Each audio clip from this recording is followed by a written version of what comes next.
yaitu berlapang dada dalam meringankan beban hidup yang semakin berat. Ya. Dan ini adalah makna yang tersirat dari nasihat Allah Subhanahu wa Ta'ala yang terdapat dalam Al-Quran surat Al-Insyirah atau surat Asy-Syarh. Ya. Artinya surat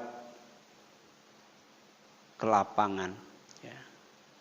Surat kegembiraan, surat kesenangan, surat hiburan, surat penjelasan, dan surat penerangan dari Allah Subhanahu wa Ta'ala.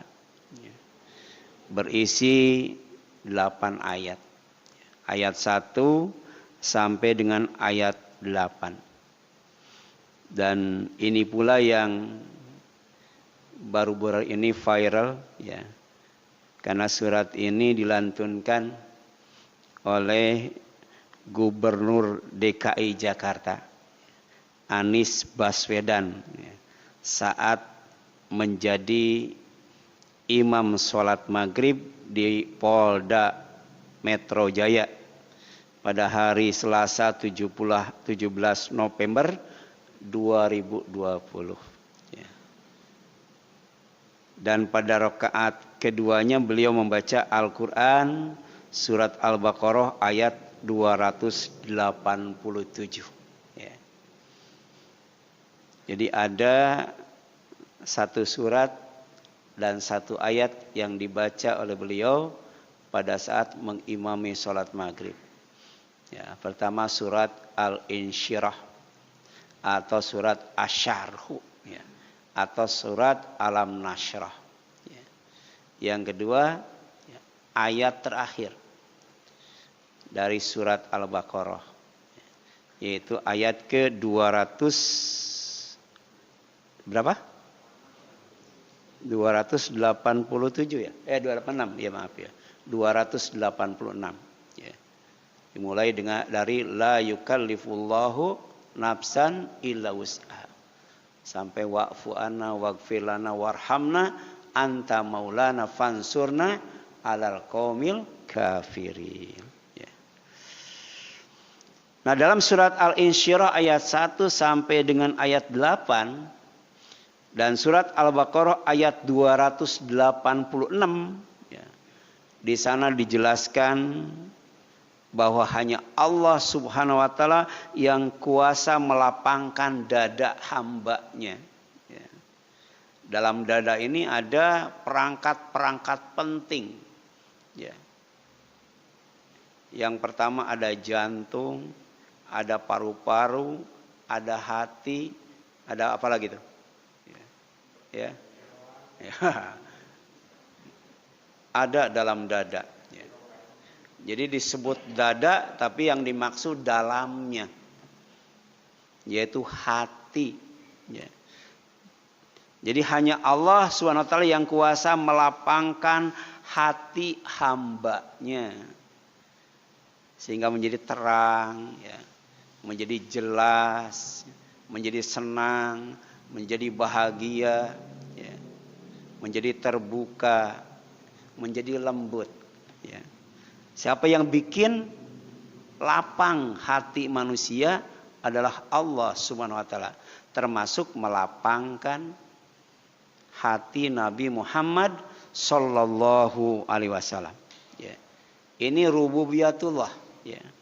Jadi Allah sebagai Robbunas diantaranya melapangkan dada manusia. Ya. Kemudian yang kedua, hanya Allah Subhanahu wa Ta'ala yang kuasa, yang mampu meringankan beban hidup hambanya. Ya.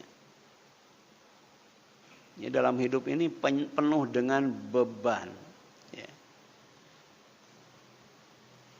Kalau yang namanya anak-anak, ya, hidupnya tanpa beban, ya. Kira-kira mulai umur berapa tahun, ya? Ya. Itu mulai terasa ada beban, ya. Ada beban, ya. Ya, mungkin sejak menikah, ya. kemudian punya istri, punya mertua, punya anak, punya menantu, punya cucu, terus nambah terus bebannya. Ya. Kemudian yang selanjutnya, ya, lewat pertanyaan retoris, ya, pertanyaan yang tidak perlu dijawab. Ya. Allah Subhanahu wa Ta'ala berfirman, A'udzubillahi minasyaitonirrajim, Bismillahirrahmanirrahim. Alam nashrah laka sodrak. Bukankah kami telah melapangkan untukmu dadamu? Ya. Ya. Ini pertanyaan Allah kepada Rasulnya. Ya. Pasti jawabannya iya. Ya. Yang bikin dada lapang, yang bikin hati lapang itu adalah Allah SWT. Dengan apa? Dengan membukakan hatinya. Ya. Jadi jangan sampai hati itu tertutup, apalagi terkunci, apalagi terpatri. Wah, bahaya tuh. Ya. Kalau hati sudah tertutup, hati sudah terkunci, hati sudah terpatri, karena berkali-kali melakukan dosa dan maksiat, apa dampaknya? Iman dari luar nggak bisa masuk, kekufuran dari dalam nggak bisa keluar, bahaya tuh. Ya. Ya. Sawaun alaihim a'andzartahum am lam tundirhum la yu'minun. Kenapa khatamallahu ala qulubihim dan selanjutnya? Ya. Allah tutup hati mereka, ya, sehingga dakwah, ya, peringatan, ngaji, ya, nggak ada pengaruhnya. Ya, tidak bisa mengubah dari yang negatif kepada yang positif, dari salah kepada yang soleh. Ya. Kenapa? Hatinya tertutup, hatinya terkunci, hatinya terpatri, bahkan bisa jadi hatinya sakit kemudian mati. Ya. Kemudian meluaskan dan melembutkan hatinya. Dalam hal apa? Dalam hal menerima Islam sebagai hidayah Allah Subhanahu wa Ta'ala. Ya. Jadi ciri orang yang dadanya lapang, hatinya luas itu, hatinya lembut itu adalah menerima hidayah Allah Subhanahu wa Ta'ala. Ya. Jadi kata Allah di dalam Al-Quran, suratnya surat Al-An'am, surat 6 ayat 125. Ya. Fama yuridillah ayahdiyahu yashrah sadrahu lil Islam. Ya.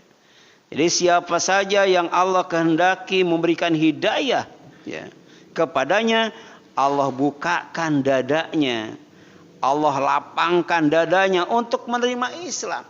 Ya. Jadi tidak mungkin Islam itu diterimanya kalau dadanya sempit. Ya. Ya. Jadi kalau Allah mau memasukkan hidayah ke dalam hatinya, hatinya dibukakan, ya. Hatinya dilapangkan, hatinya diluaskan, hatinya dilembutkan. Wa ma yurid ayudillahu yaj'al sadrahu dayyikan harajan. Ka'annama yas'a'an, menyesatkannya, bukan untuk memberi petunjuk tapi untuk menyesatkannya sehingga celaka, binasa dan masuk neraka.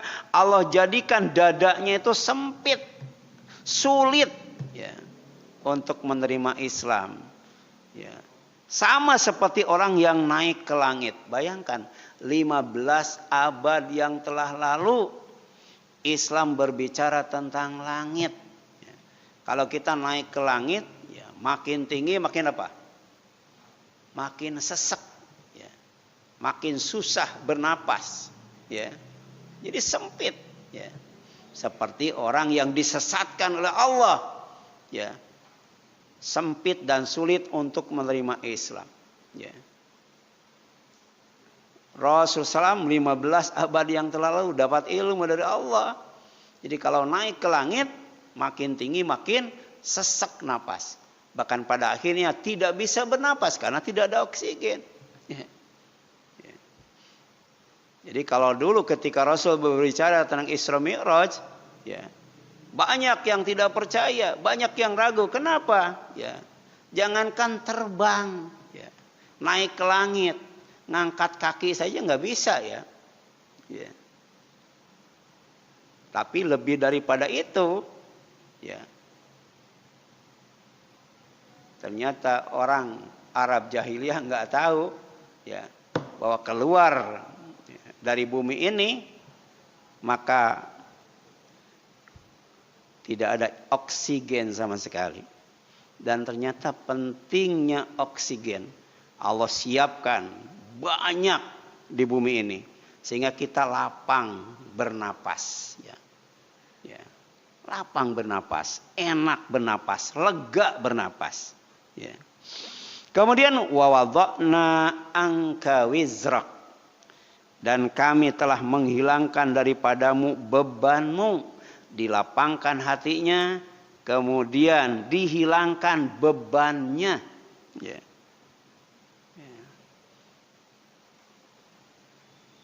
Yaitu berupa kesulitan dalam mentabligkan dan mendakwahkan risalah Islam yang diembannya, ya. Jadi mengatakan dosa, ya. Dosa itu bisa bikin hidup berat, bisa bikin hati sesek, ya. Bisa bikin hidup sempit, ya.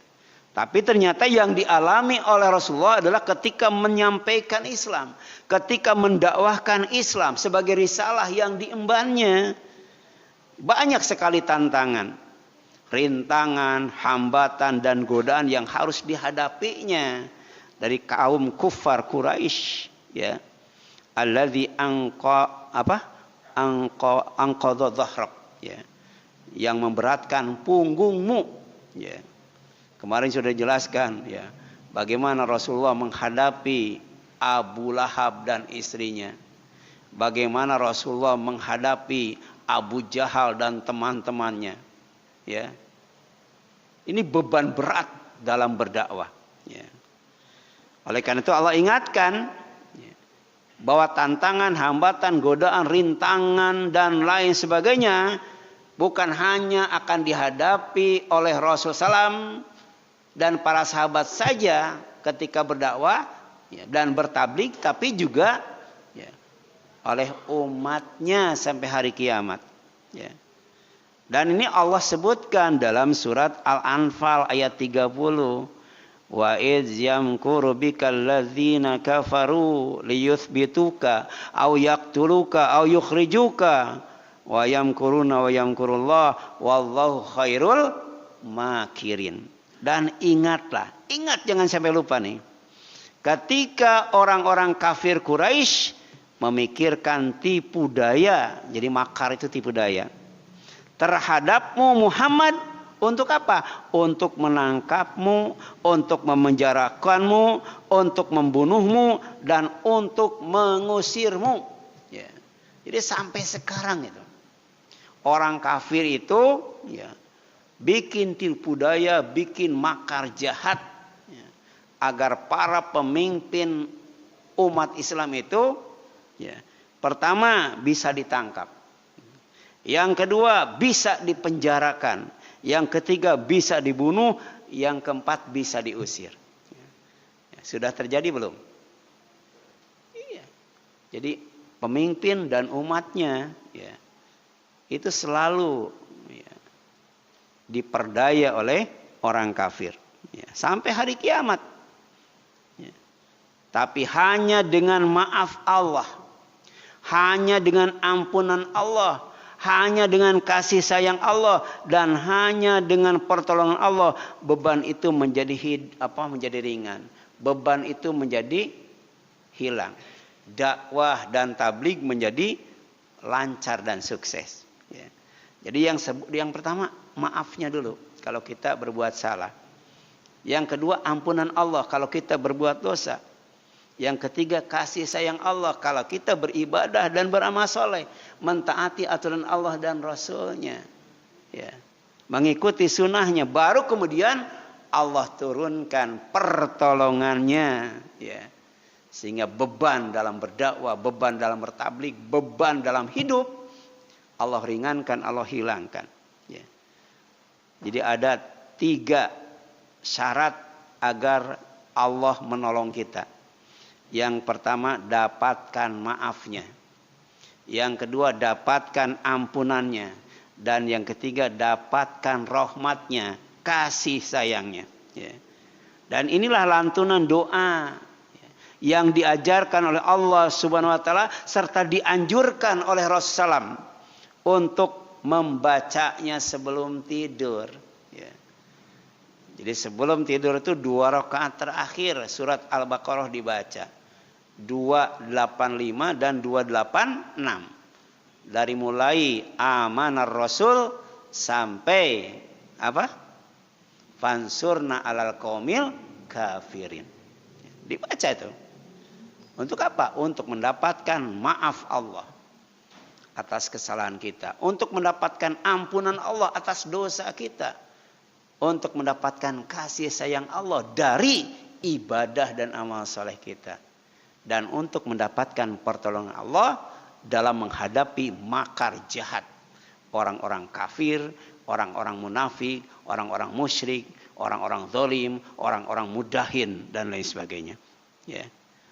Apa doanya? Rabbana la tu'akhidna in nasina au akhtana. Ini sebelum tidur, ya. Ya Allah, jangan Engkau siksa kami jika kami lupa atau kami keliru. Rabbana wala tahmil alaina isran kama hamaltahu 'alal ladzina min qablina. Ya Allah, janganlah Engkau bebankan kepada kami beban yang berat sebagaimana Engkau bebankan kepada orang-orang sebelum kami. Ya. Rabbana wala tuhammilna ma la taqata lana bih. Ya. Rabbana wala tuhammilna ma la taqata lana bih.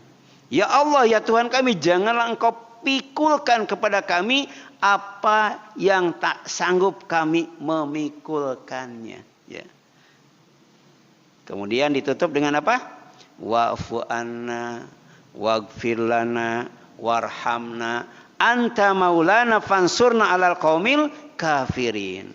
Beri maaflah kami, ampunilah kami, dan rahmatilah kami. Engkaulah penolong kami, maka tolonglah kami terhadap kaum yang kafir. Bayangkan sebelum tidur itu, bukan bangun tidur, sebelum tidur minta tolong dari kejahatan orang kafir. Ya. Jadi di saat tidur mereka bikin rencana. Ya. Ya. Mereka banyak bangunnya daripada tidurnya ya. Kalau kita banyak tidurnya daripada bangunnya ya. Mereka banyak seriusnya daripada bercandanya. Kita banyak bercanda daripada seriusnya. Ya. Mereka lebih rajin daripada kita. Ya. Lebih semangat daripada kita. Ya. Kemudian apa? Warafa'na laka dzikrak, dan kami tinggikan bagimu sebutan namamu. Ya. Jadi dilapangkan dada, kemudian dihilangkan beban, diangkat derajat, dimuliakan kedudukan di sisi Allah Subhanahu wa taala ya, dengan menyertakan namanya. Kapan itu? Ketika bersyahadat ya. Jadi bukan hanya nama Allah saja yang disebut, tapi juga nama Rasul disebut. Asyhadu alla ilaha illallah wa anna Muhammadan Rasulullah. Disebut Allah dan Muhammad. Makanya di masjid kadangkala di sebelah kanan Allah, kemudian di sebelah kiri Muhammad ya. Yang benar Allah di atas atau Muhammad di bawah ya. Itu kadangkala dipersoalkan. Ya. Ya.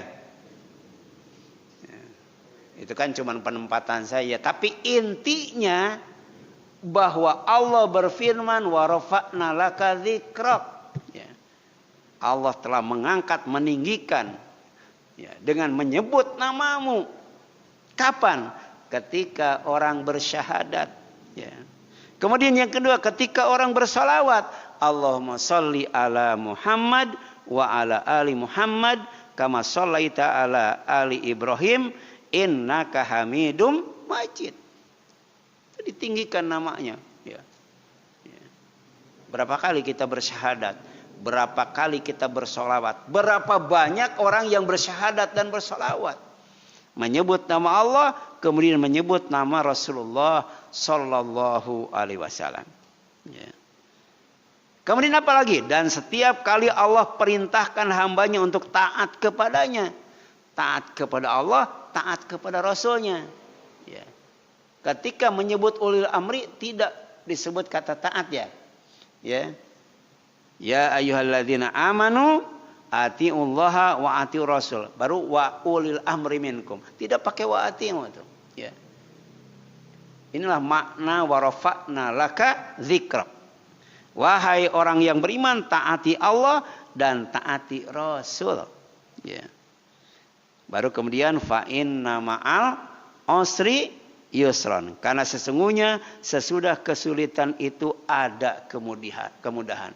Bahkan diulang sampai 2 kali. Inna ma'al usri yusran. Sesungguhnya beserta atau sesudah kesulitan ada kemudahan. Apa maknanya? Kesulitan dan kemudahan itu silih berganti. Ya. Allah bikin sesuatu itu berpasangan. Yang tidak berpasangan cuma Allah saja. Karena Allah itu witrun. Allah itu ganjil. Allah itu satu dan satu-satunya. Ya. Ya. Ternyata ada kemudahan, ada kesulitan. Ya.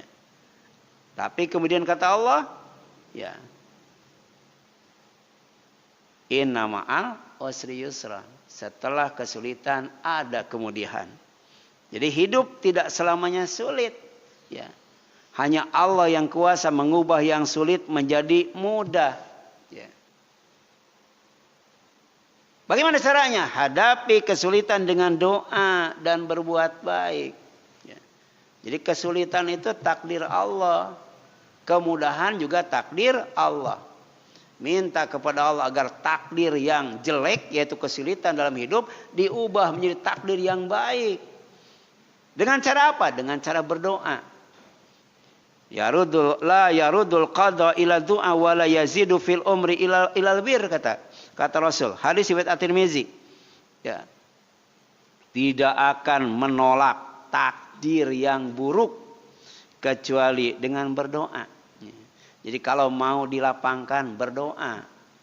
Kalau mau dimudahkan, berdoa. Kalau mau diringankan, berdoa. Kalau mau dilancarkan, berdoa. Wala yazidu fil umri ilal birru, dan tidak akan menambah umur kecuali dengan berbuat baik. Jadi berdoa mengubah takdir buruk menjadi takdir yang baik. Berbuat baik adalah untuk menambah umur. Kemudian yang selanjutnya, sikapi setiap musibah yang tidak menyenangkan dengan apa? Dengan sabar. Kenapa? Karena orang yang sabar akan berakhir dalam kebahagiaan, happy ending. Ya. Wabasyiris sabirin, dan sampaikan berita gembira olehmu Muhammad kepada siapa? Kepada orang-orang yang sabar. Ya. Jadi orang yang kalau ditimpa musibah, maka dia berkata inna lillahi wa inna ilaihi raji'un. Ya. Jadi dikembalikan kepada Allah Subhanahu wa taala. Ya. Maka dia akan bahagia dengan apa? Dengan sholawat dari Allah. Dia akan bahagia dengan rahmat dari Allah, dan dia akan bahagia dengan hidayah dari Allah Subhanahu wa taala. Jadi orang yang sabar ketika menghadapi musibah, dia akan berakhir dalam kebahagiaan. Kenapa? Karena dipuji oleh Allah. Karena dikasih dan disayangi oleh Allah, kemudian dibimbing oleh Allah Subhanahu wa taala.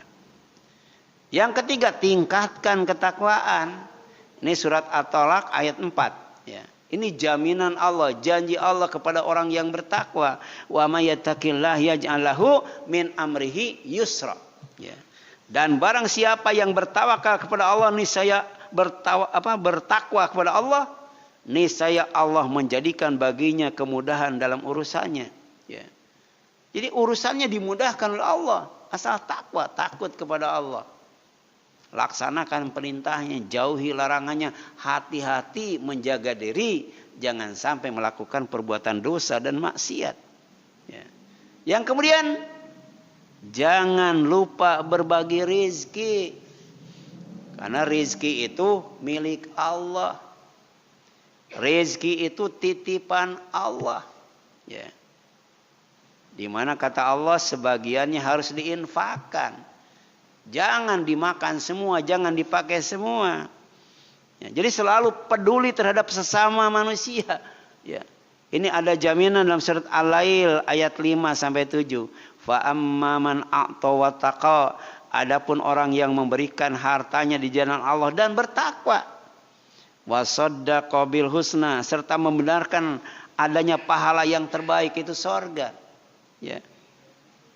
Fasanu yassiruhu lil yusra, maka kami kelak akan menyiapkannya baginya jalan yang mudah menuju sorga. Ya. Jadi kalau mau dimudahkan masuk sorga, dimudahkan jalan menempuh sorga, pertama thalabul ilmi. Ya. Yang kedua apa? Banyak berbagi rezeki, peduli terhadap sesama. Ya. Kemudian pungkas, tutup apapun yang terjadi itu dengan tawakal kepada Allah. Ya. Niscaya semua yang diperlukan akan dicukupkan oleh Allah SWT. Ya. Manusia itu makhluk yang paling banyak keinginannya. Manusia itu makhluk yang paling banyak kebutuhannya. Manusia itu yang paling banyak keperluannya. Ya. Ya. Ayam, ya. Coba ayam lemparin uang 100.000, rebutan nggak tuh? Nggak butuh uang ayam. Ya. Manusia mah jangankan uang, semen juga dimakan ya. Semen, aspal, pasir dimakan itu, besi ditelan itu. Ya. Tapi kunci agar semua yang diperlukan oleh kita, dibutuhkan oleh kita, diinginkan oleh kita, dicukupkan oleh Allah, dipenuhi oleh Allah, tawakal. Ya. Wa may yatawakkal 'alallah fahuwa hasbuh. Dan siapa saja yang bertawakal kepada Allah, niscaya Allah akan mencukupkan keperluannya. Ya. Fa idza faragta fansab. Maka apabila kamu telah selesai dari suatu urusan, kerjakanlah dengan sungguh-sungguh urusan yang lain. Ya. Ya. Jadi tidak pernah berhenti bekerja dan berkarya. Dalam apa? Dalam berdakwah, dalam beribadah, dan dalam beramal soleh. Jadi setelah berdakwah, beribadah kepada Allah. Setelah beribadah kepada Allah, jangan lupakan urusan dunia. Karena dunia adalah bekal untuk mendapatkan kampung akhirat. Kita semuanya bakal pulang kampung yang tidak akan balik lagi. Ya. Yaitu kampung yang hakiki dan abadi. Kampung yang sejati. Apa itu? Sorga dan ridho Allah subhanahu wa ta'ala. Wabtagi fima atakallahu daral akhirah. Wala tansa nasibaka minad dunya. Wa ahsin kama ahsanallahu ilaika. Wala tabgil fasad fil ard. Innallaha la yuhibbul mufsidin. Ini nasihat dari Allah SWT. Dan carilah pada apa yang telah dianugerahkan Allah kepadamu kebahagiaan negeri akhirat. Jadi dunia itu alat, jangan sampai diperalat oleh dunia. Sedangkan akhirat adalah tujuan, jangan sampai dipalingkan dari akhirat. Dan janganlah kamu melupakan bagianmu dari kenikmatan duniawi. Dan berbuat baiklah kepada orang lain sebagaimana Allah telah berbuat baik kepadamu. Ya. Dan janganlah kamu berbuat kerusakan di muka bumi. Sesungguhnya Allah tidak menyukai orang-orang yang berbuat kerusakan. Baru kemudian surat Al-Insyirah atau surat Asy-Syarh ditutup dengan kalimat wa ila rabbika farghab. Ya. Dan hanya kepada Tuhanmu lah hendaknya kamu berharap. Berharap apa? Berharap bertemu dengan Allah. Berharap melihat wajah Allah. Berharap dilihat oleh Allah. Berharap dapat berbicara dengan Allah dan diajak bicara oleh Allah. Berharap diridhoi oleh Allah dan diakui sebagai hambanya serta dimasukkan ke dalam surganya. Ini harapan kita. Makanya hidup kita optimis, nggak pernah pesimis. Kita sabar, ikhlas, ridho, tawakal. Ya. Karena yang kita harapkan bukan angan-angan. Ya. Laqad kana lakum fi Rasulillahi uswatun hasanah liman kana yarjullaha wal yaumil akhir wa zakarallahu katsira. Ya. Jadi kalau harapan kita ya mau terwujud dengan sukses, maka teladani, contoh, tiru Rasulullah Sallallahu Alaihi Wasallam. Kenapa? Sesungguhnya telah ada pada diri Rasulullah itu suri teladan yang baik bagimu, yaitu bagi orang yang mengharap rahmat Allah dan kedatangan hari kiamat, dan dia banyak menyebut Allah. Inilah keteladanan Rasulullah SAW selama memimpin umatnya yang wajib diikuti dan ditiru agar dicintai oleh Allah dan agar diampuni dosa kita oleh Allah SWT. Ya. Jadi in kuntum tuhibbunallah fattabi'uni yuhibbukumullah wa yaghfir lakum. Katakan oleh Muhammad, jika kalian benar-benar cinta kepada Allah, ikuti aku. Pasti Allah akan mencintai kalian dan akan mengampuni dosa-dosa kalian.